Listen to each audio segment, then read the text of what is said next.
Hello, everybody. Nikki and Ness here, and we are so excited today to share with you our formula for smart growth in business. Now, this is a formula that is super simple to follow. Don't overthink it. It is as easy as we are showing you. And it's directly linked as well to the Smart Growth Checklist. So chances are you have the Smart Growth Checklist in your hot little hands. And if you do, make sure that you're revisiting it. It's going to align perfectly. But if you don't, this is still going to give you some really good insights and tips on what to be looking for in business when you are focusing or wanting that smart growth. And again, smart growth is about leveraging profitability. It's about leveraging business growth on your own terms, not doing what you think you should be doing out there. And we want to get creative around what this actually looks like. So there's three key parts when we look at what smart growth actually is. And the first component of this is plan. Ness, I'm going to hand over to you. Can you share with us a little bit about plan? Absolutely. So when it comes to plan, this really is the foundational piece. You must get this right before you can move on to the other two.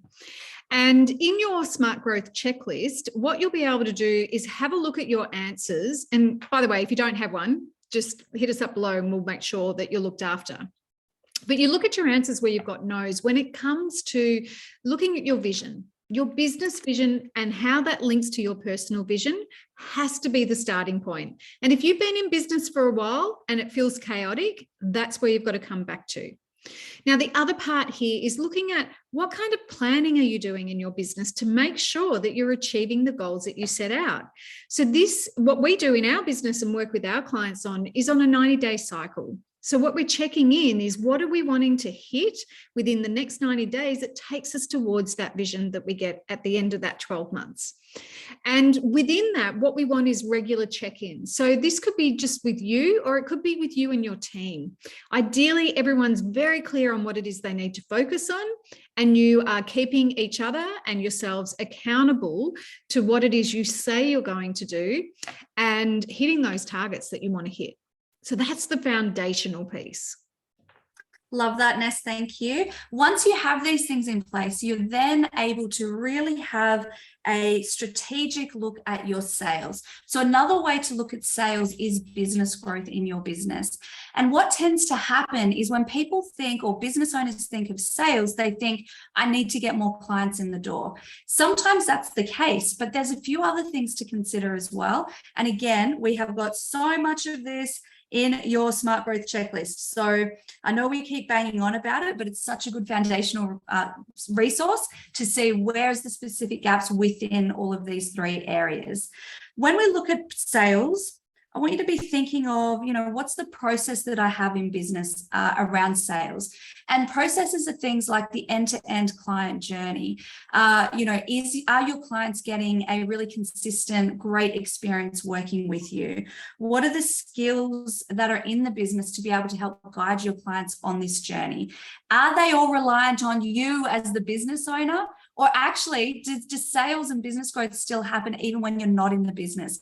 Because that's a bit of a trap that we see quite often that people fall into. Yeah, we've got sales, but it's all reliant on me. And another key thing I'll just bring top of mind here is, and it is also connected, it's around, are you working with your ideal clients? Are your services profitable? Are you selling the right solution that is of value to your market and your ideal client? We have so much content on these key pieces as well if you want to go delve a little bit deeper, but just at a high level, get creative. Sales isn't always more clients. It's what's the systems and processes that are set up to help manage that, as well as the skills and the continuous improvement and looking at the types of clients that you're working with. And I gave you a little hint there as to what the next one is in terms of the pricing and the products that you are offering, which comes down to Ness.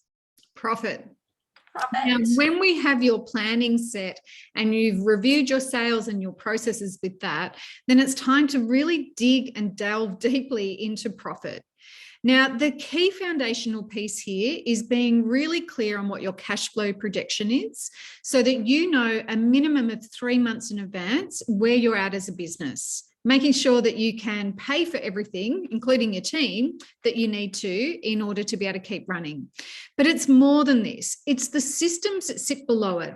So really what we want to look at as the number one is, are you paying yourself what you're truly worth? And that has to be a focus there. You've got to be drawing a profit from the business, or at least paying yourself a wage that's going to allow you to reach your personal vision and live the lifestyle that you want. And then under that, I think it's really important for us to be looking at systems around how do you eliminate costs? How do you make sure that each of your products and services are profitable? How are you looking at updating your pricing and all of those kinds of stuff that sit within the systems?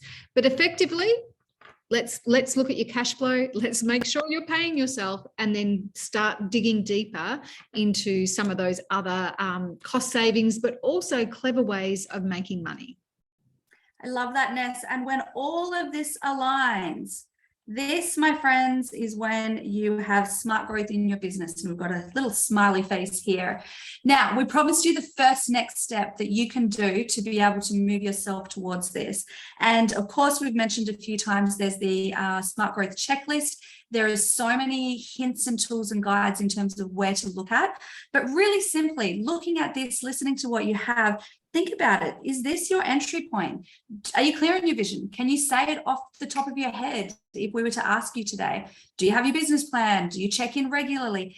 Top tip, we check in with our 90-day strategies each week and each month. But it's really simple because we have this system there to do that. So if you don't have these things in place, that's your first step. If you do, then you've got to move to the next one. And, you know, these two are also very fluid and flexible, I would say. It's not a, that's it, that's in place, I'll never look at it again. It's going to be moving between the two, moving between the three. But as Ness said, this is absolutely the foundational element. That's it from me, Ness, to close us out. Absolutely. So we recommend you go back to your checklist, and that's going to be the hint in each of those areas around the kinds of things that you've answered no to, that it's time to start working on. And look, if you're stuck or if you want some help, then please feel free to reach out. Nikki or I, we're more than happy to do a 20-minute clarity call with you. And in that clarity call, we can focus on this, or we can actually just really focus on the one thing that's holding you back, or your biggest challenge right now, and get you moving in the right direction. So please feel free to take us up on that offer, and you'll be able to find a way to do that where you're watching this video. But for now, thanks for watching. See you later. Have fun with it.